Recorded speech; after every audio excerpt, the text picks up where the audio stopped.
Buenas, Nieves. Buenas. ¿Qué tal? Aquí estamos. ¿Quiénes sois vosotros? Adelante, Jaraí. ¿Qué soy? Escuela de aprendizaje laboral. La especialidad es agricultura y viticultura. ¿Y qué es lo que habéis traído de plantas? La maqueta es lo que vamos a aprender. Cultivo de interior en un invernadero y cultivo de exterior y también algo de fruticultura. ¿Vale? Y esto es un semillero.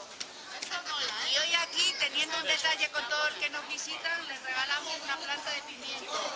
Pimiento largo, típico autóctono de Jaraí de la Vera, o bola dulce, también típica de la Vera. Muy bien. ¿Cuántos sois? ¿Cuántos alumnos sois? Somos 12 alumnos. Perfecto. ¿Y profesores? Profesores 3, un director, una coordinadora tutora y el profesor de la especialidad en agricultura y viticultura. Muchas gracias. Ha venido mucha gente a preguntar por Jaraíz y lo que pueden ver.